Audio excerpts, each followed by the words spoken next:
Hello everybody, it's me, Lefd4ded, and we are going to be checking out the game Dagon today. This game is supposed to be a visual novel or a walking simulator from my understanding. I am not 100% on that yet because I have not watched any gameplay or anything. I've only seen the pictures. I haven't even watched the preview because I wanted to go in as fresh as possible. This game released yesterday, the 24th of September, and has very positive reviews. It is free on Steam, so if you have not, I recommend pausing this video and going and checking it out yourself. And then if you would so desire, you can come back and watch me play it. It'll be interesting. Hopefully I can't fail it. I am excited, and I think that we should probably just get into it. I'm back in my corner where I belong. Dagon is a faithful interactive adaptation of HP Lovecraft's work focused on story and atmosphere. You will not find difficult choices, action sequences, or inventory management here, and movement is limited to progressing through locations along with the plot. My kind of game, because I can't fail it, hopefully. I am writing this under an appreciable mental strain, since by tonight I shall be no more. Okay. So that. Oh, hey, look, it's that symbol. Lovecraft's letters. As to letters, my case is peculiar. I write such things exactly as easily and as rapidly as I would utter the same topics in conversation. Indeed, epistolary expression is with me largely replacing conversation as my condition of nervous prostration becomes more and more acute. I cannot bear to talk much now and am becoming as silent as the spectator himself. My loquacity extends itself on paper. HP Lovecraft to Reinhard Kleiner, December 23rd, 1917. Throughout his life, Lovecraft penned around 100,000 letters to his friends and fans, out of which about 10% survive to this day. But his tendency to endless correspondence was a relatively late growth. In youth, I scarcely did any letter writing, thinking anybody for a present was so much of an ordeal that I would rather have written a 250-line pastoral or a 20-page treatise, I have no idea what that word is, on the rings of Saturn. Selected letters, 1929 through 1931, H.P. Lovecraft. Lovecraft would often skip meals to afford postage. Collections of his correspondence have been published in various books, and selected letters can be found online. Some books consider them his most important legacy. So he liked to write books. Oh, I thought the wallpaper was octopus legs. Very interesting. Penniless, and at the end of my supply of the drug which alone makes life endurable, I can bear the torture no longer, and shall cast myself from this garret window into the squalid street below. Do not think from my slavery to morphine that I am a weakling or a degenerate. We are addicted to morphine. When you have read these hastily scrawled pages, you may guess, though never fully realize, why it is that I must have forgetfulness or death. Morphine entered into use in the 19th century and was routinely administered to treat severe pain during the American Civil War and World War I. It was also sold without restrictions until 1914.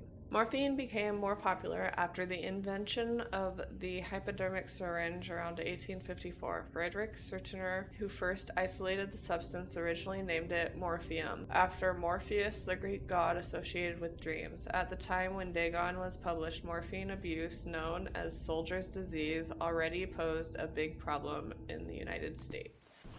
It was in one of the most open and least frequented parts of the broad Pacific that the packet of which I was supercargo fell a victim to the German sea raider. Lovecraft and the Great War. Dagon was written around a month after the United States entered into World War I. Lovecraft was actively interested in its course. He composed many poems in which he gave encouragement to soldiers and commented on the events unfolding in Europe. He tried to enlist in the army, which he mentions in one of the letters to Reinhard Kleiner. Some time ago, impressed by my entire uselessness in this world, I resolved to attempt enlistment despite my almost invalid condition. I argued that if I chose a regiment soon to depart for France, my sheer nervous force, which is not inconsiderable, might sustain me till a bullet or piece of shrapnel could more conclusively and effectively dispose of me. Letters to Reinhard Kleiner, HP Lovecraft. But even though he passed the physical exam, his mother prevented him from going to the war. She has threatened to go to any lengths, legal or otherwise, if I do not remove all the ills which unfit me for the army. I am Providence, the life and times of H.P. Lovecraft, S.T. Joshi. We learning so much today, guys. The Great War was then at its very beginning, and the ocean forces of the Hun had not completely sunk to their later degradation, so that our vessel was made a legitimate prize, whilst we of her crew were treated with all the fairness and consideration due us as naval prisoners. The Huns were Central Asian nomads who established a dominion in Europe and invaded the Roman Empire in 5th century AD. They were known as brutal, deadly warriors and masters of quick raids who also developed powerful composite bows, lassos, and early siege weapons. During World War I, the British used the word Hun as a synonym for the Germans in order to emphasize their brutality. However, the term originated when the German Emperor Wilhelm II gave a speech to his troops on July 27, 1900, before they embarked to China. Should you encourage the enemy, he will be defeated. No quarter will be given. Prisoners will not be taken. Whoever falls into your hands is forfeited. Just as 1,000 years ago, the Huns, under their king Attila, made a name for themselves, one that even today makes them seem mighty in history and legend. May the name German be affirmed by you in such a way in China that no Chinese will ever again dare to look cross-eyed at a German. The refusal to take prisoners was a clear breach of the laws and customs of war adopted during the First Hague Convention of 1899.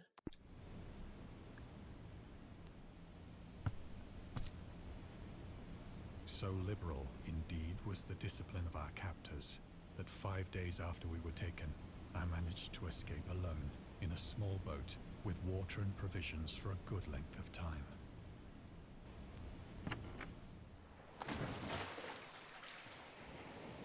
When I finally found myself adrift and free, I had but little idea of my surroundings. Never a competent navigator, I could only guess vaguely by the sun and stars that I was somewhat south of the equator. Of the longitude, I knew nothing, and no island or coastline was in sight. That's crazy how it's all blurry like that. The weather kept fair, and for uncounted days I drifted aimlessly beneath the scorching sun, waiting either for some passing ship or to be cast on the shores of some habitable land. The return to short stories. Dagon was written in July 1917 and first published in 1919 in The Vagrant, an amateur magazine focused on the supernatural. The story is the first of his stories that introduced an element from the Cthulhu mythos. Dagon itself, a pagan cult worshipping Dagon, later appears in The Shadow over Innsmouth, one of Lovecraft's most popular works. 1917 is also the year when he wrote The Tomb, a story about Jervis Dudley, a daydreamer who discovers a mysterious mausoleum in the woods by his house and becomes obsessed with it. These two works marked Lovecraft's return to short story writing after he burned most of his attempts at the genre 9 years prior and decided to concentrate on poetry. Lovecraft stated that it was his friend William Paul Cook, a literary publisher and critic, who convinced him to start writing weird fiction again. More you learn? But neither ship nor land appeared, and I began to despair in my solitude upon the heaving vastness of unbroken blue. The change happened whilst I slept. Its details I shall never know, for my slumber, though troubled and dream-infested, was continuous. Well, we're gonna stick this under things I did not expect. When at last I awoke, It was to discover myself half sucked into a slimy expanse of hellish black mire, which extended about me in monotonous undulations as far as I could see, and in which my boat lay grounded some distance away.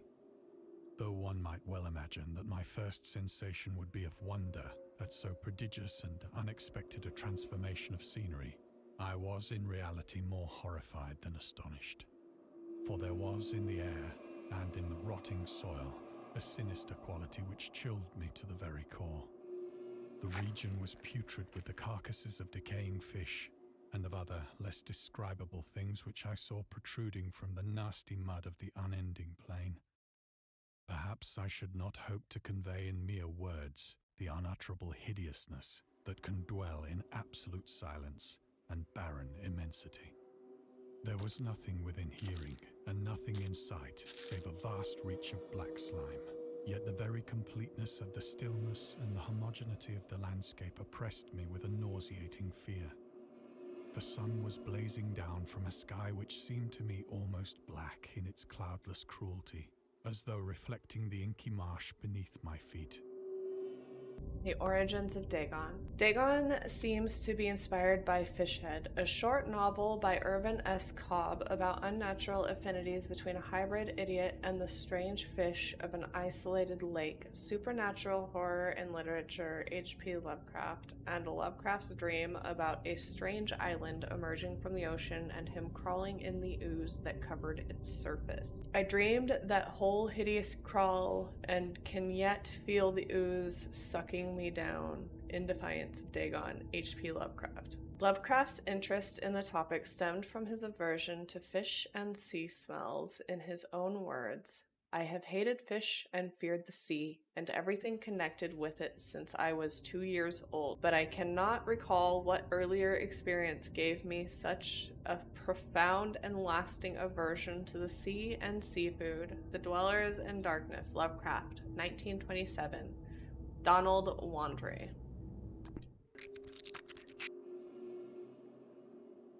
As I crawled into the stranded boat, I realized that only one theory could explain my position.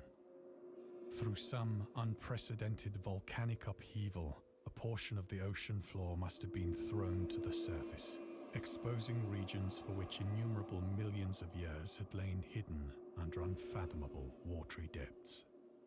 So great was the extent of the new land which had risen beneath me that I could not detect the faintest noise of the surging ocean, straining my ears as I might. Nor were there any seafowl to prey upon the dead things. Afraid of whatever that thing is.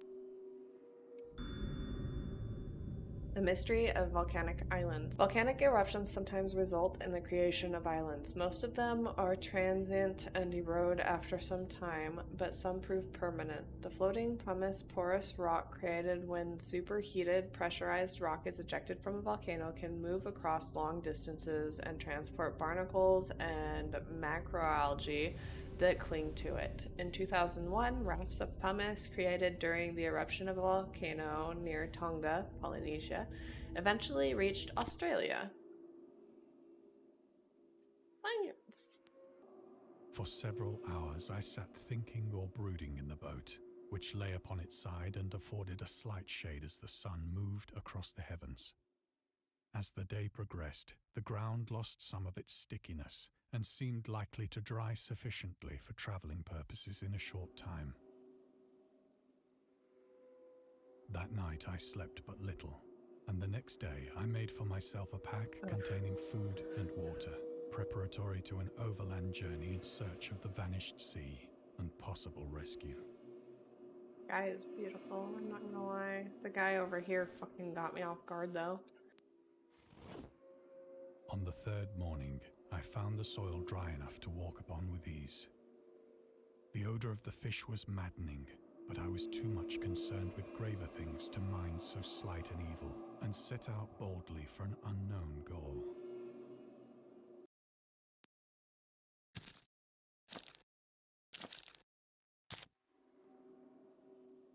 All day I forged steadily westward, guided by a faraway hummock which rose higher than any other elevation on the rolling desert. things are creeping me out, man.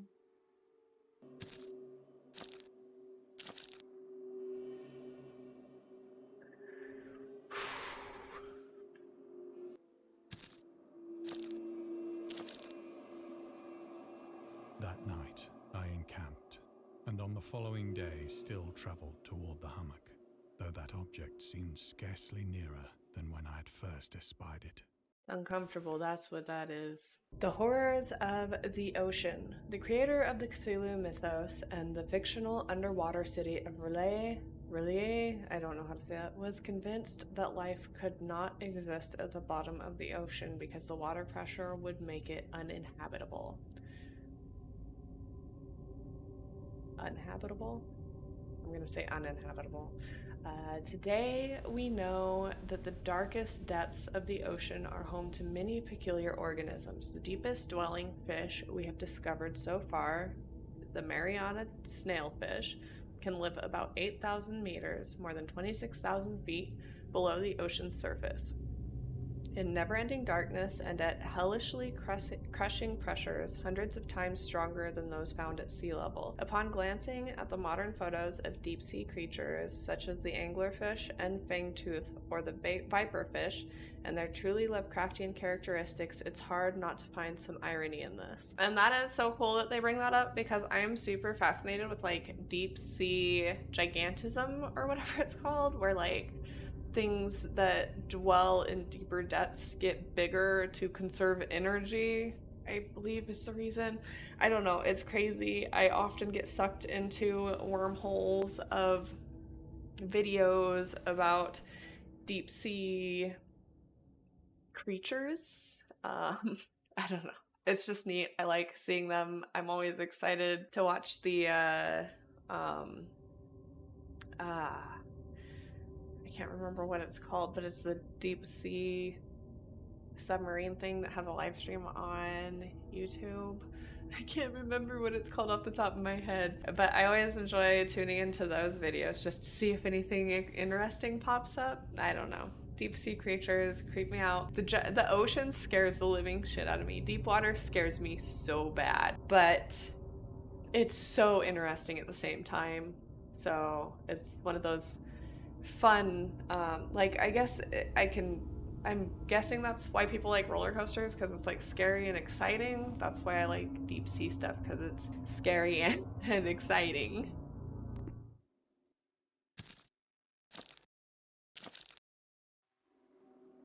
By the fourth evening, I attained the base of the mound, which turned out to be much higher than it had appeared from a distance. An intervening valley setting it out in sharper relief from the general surface.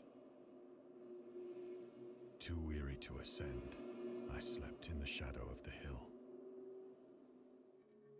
I know not why my dreams were so wild that night, but ere the waning and fantastically gibbous moon had risen far above the eastern plain, I was awake in a cold perspiration, determined to sleep no more.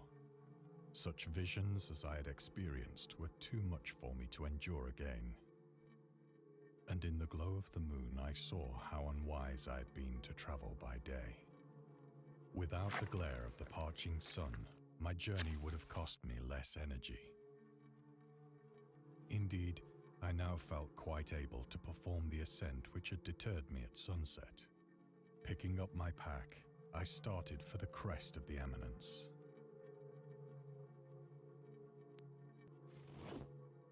I have said that the unbroken monotony of the rolling plain was a source of vague horror to me. But I think my horror was greater when I gained the summit of the mound and looked down the other side into an immeasurable pit or canyon,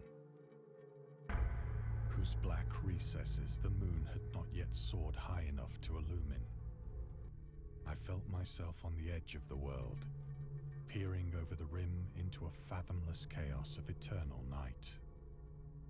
Through my terror ran curious reminiscences of Paradise Lost, and of Satan's hideous climb through the unfashioned realms of darkness. As the moon climbed higher in the sky, I began to see that the slopes of the valley were not quite so perpendicular as I had imagined. ledges and outcroppings of rock afforded fairly easy footholds for a descent, whilst after a drop of only a few hundred feet, the declivity became very gradual.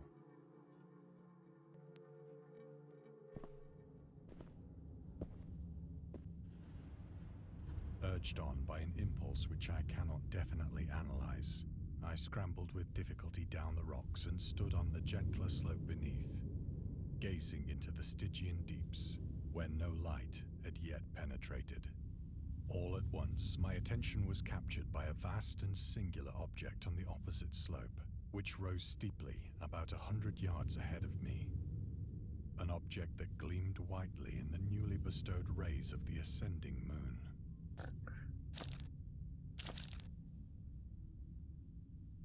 That it was merely a gigantic piece of stone, I soon assured myself. But I was conscious of a distinct impression that its contour and position were not altogether the work of nature. A closer scrutiny filled me with sensations I cannot express. For despite its enormous magnitude, and its position in an abyss which had yawned at the bottom of the sea since the world was young, I perceived beyond a doubt that the strange object was a well-shaped monolith, whose massive bulk had known the workmanship and perhaps the worship of living and thinking creatures. Dazed and frightened, yet not without a certain thrill of the scientist's or archaeologist's delight, I examined my surroundings more closely.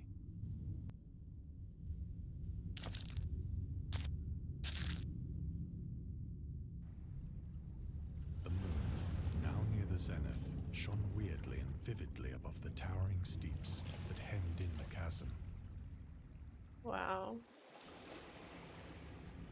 And revealed the fact that a far-flung body of water flowed at the bottom, winding out of sight in both directions and almost lapping my feet as I stood on the slope. Across the chasm, the wavelets washed the base of the cyclopean monolith, on whose surface I could now trace both inscriptions and crude sculptures.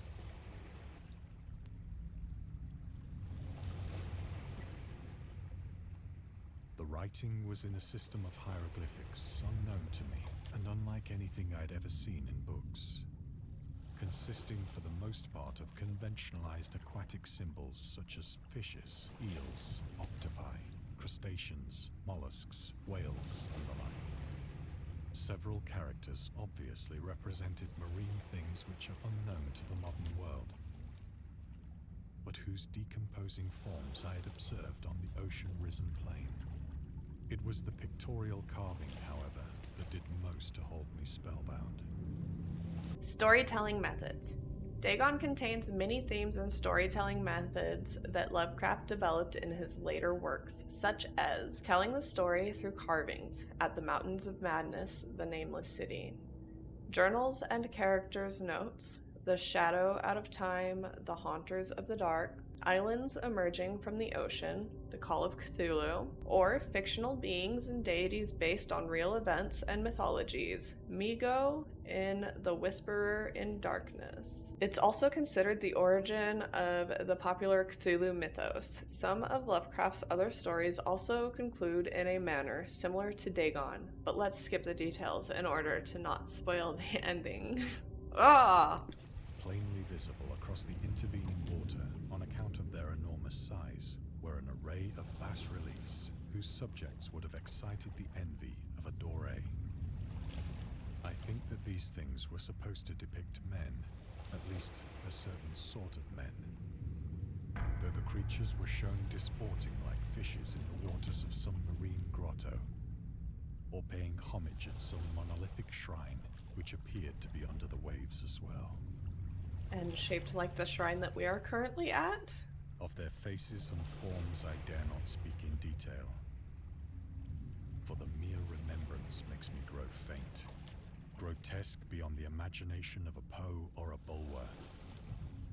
They were damnably human in general outline, despite webbed hands and feet, shockingly wide and flabby lips, glassy, bulging eyes, and other features less pleasant to recall. Curiously enough, they seemed to have been chiseled badly out of proportion with their scenic background, for one of the creatures was shown in the act of killing a whale, represented as but little larger than himself. Jesus. I remarked, as I say, their grotesqueness and strange size, but in a moment decided that they were merely the imaginary gods of some primitive fishing or seafaring tribe. Some tribe whose last descendant had perished eras before the first ancestor of the Piltdown or Neanderthal man was born. The Piltdown man. Lovecraft would often use the latest scientific discoveries as inspiration for his works. He would even update his stories at the last moment in order to make sure they reflected the latest breakthroughs. Unfortunately, this method was not without its flaws. After Lovecraft's death, the Piltdown man discovery, mentioned in Dagon, turned out to be a paleoanthropological fraud. Of course, I lose my voice after I say the big word. In 1912, Charles Dawson, an amateur archaeologist, announced that he had discovered the missing link between ape and man, the fossilized remains of a previously unknown early human. Years later, they turned out to be a forgery, but by that point, the fraud had already managed to negatively affect the early research on human evolution. In the year when the discovery took place, the majority of the scientific community believed Dawson indeed found the missing link. In 1953, Time magazine published evidence proving that Dawson was a con man. It turned out that the fossil of the previously unknown early human consisted of a human skull, the jaw of an orangutan, and chimpanzee teeth. Awestruck at this unexpected glimpse into a past beyond the conception of the most daring anthropologist, I stood musing whilst the moon cast queer reflections on the silent channel before me. Then, suddenly, I saw it. That scared me. What did you see? Because I ain't seeing it. Oh. Shit. What was that? With only a slight churning to mark its rise to the surface, the thing slid into view above the dark waters. Fearsome and loathsome, it darted like a stupendous monster of nightmares to the monolith, about which it flung its gigantic scaly arms, while it bowed its hideous head and gave vent to certain measured sounds. Fucking scared the shit out of me. Whoa. I think I went mad then. Of my frantic ascent of the slope and cliff, and of my delirious journey back to the stranded boat, I remember little. Ugh. Gosh, that guy scared me, dude. I believe I sang a great deal and laughed oddly when I was unable to sing.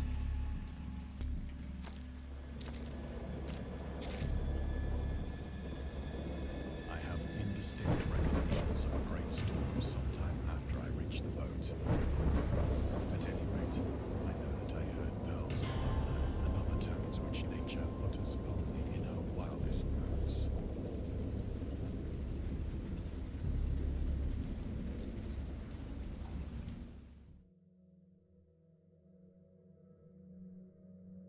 When I came out of the shadows, I was in a San Francisco hospital,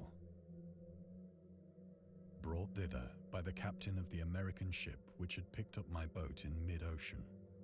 In my delirium, I had said much, but found that my words had been given scant attention. Of any land upheaval in the Pacific, my rescuers knew nothing. Nor did I deem it necessary to insist upon a thing which I knew they could not believe.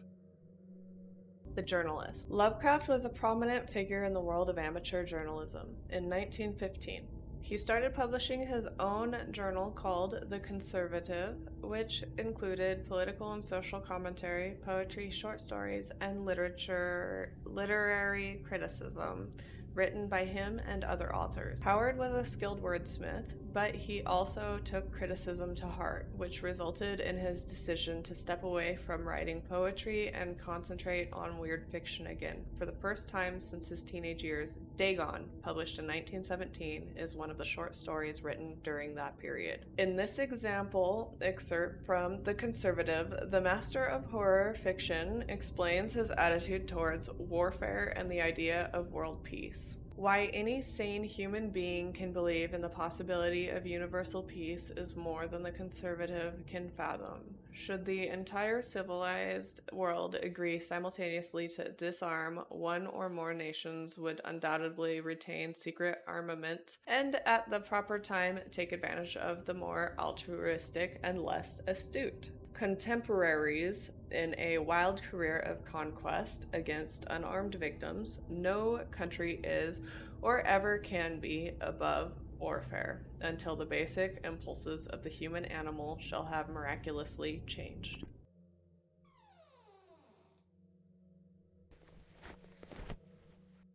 Once I sought out a celebrated ethnologist and amused him with peculiar questions regarding the ancient Philistine legend of Dagon, the fish god.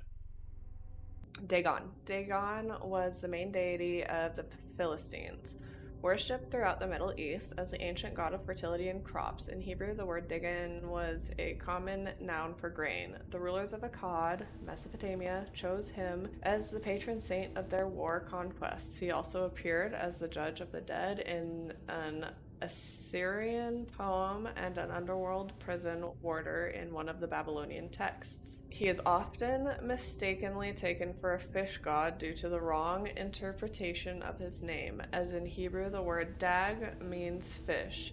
In HP Lovecraft's works, Dagon is an underwater deity ruling over the deep ones, a humanoid race with fish traits that resides in the oceans. He is worshipped by a secret cult called the Esoteric Order of Dagon. But soon perceiving that he was hopelessly conventional, I did not press my inquiries.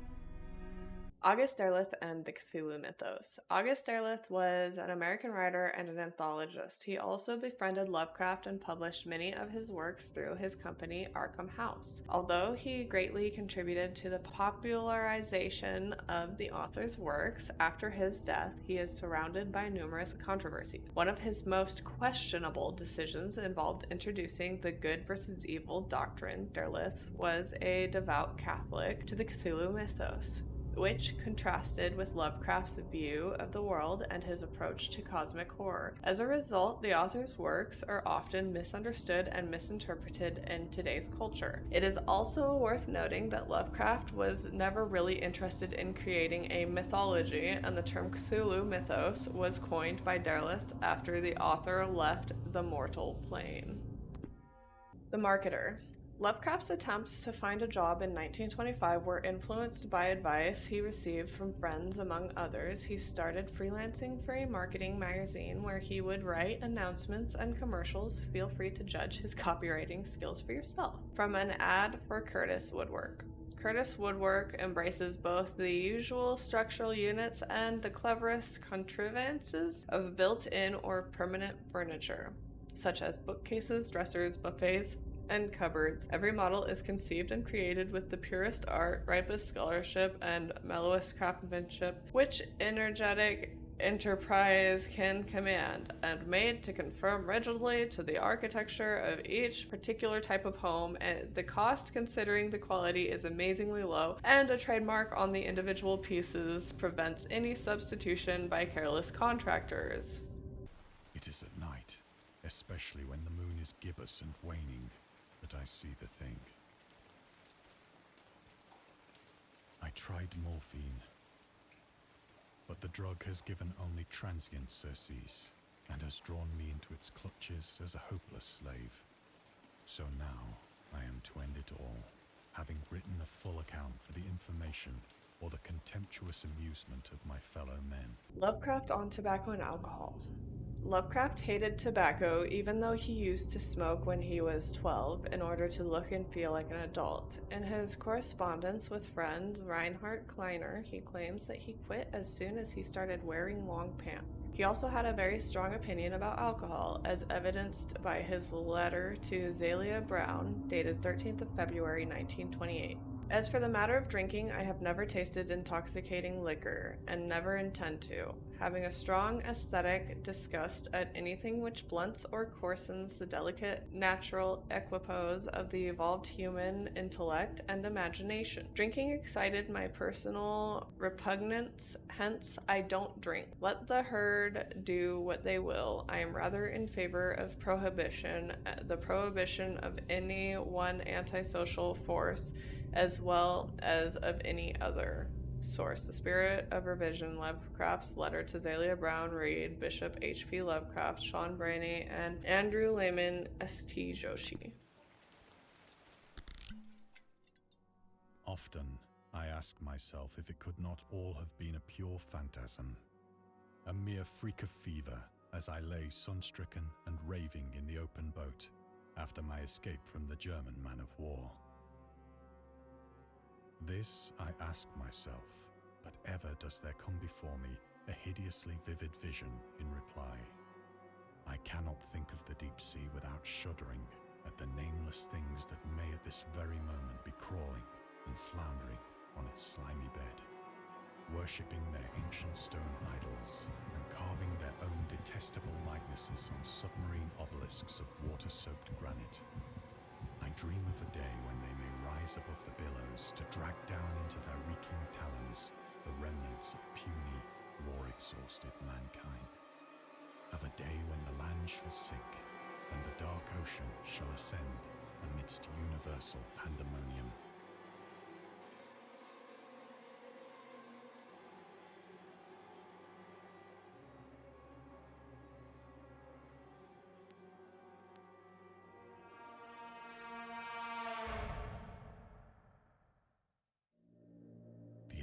Near. Oh, I do not like that noise at all. Oh my god. I hear a noise at the door, as of some immense slippery body lumbering against it. Oh, I'm in a chair, okay.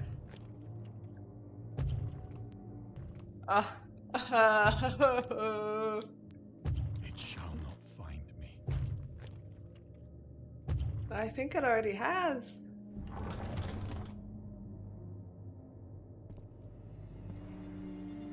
God, that hand!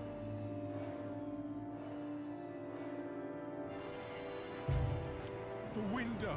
The window!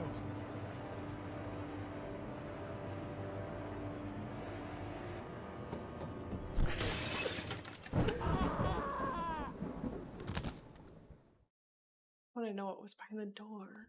That was nice. Sorry I didn't have too much commentary for it. It did most of the explaining itself. It was very beautiful, and my goodness, when that guy jumped out of that freaking body of water, I wanted to die. I didn't expect to get, like, jump scared. Anyway, that was Dagon, and I hope you enjoyed. I know that I did. That was fun. I liked it, and I look forward to checking out more of their stuff for sure. Anyway, have a wonderful rest of your day or rest of your night. Take care, take it easy, and peace out.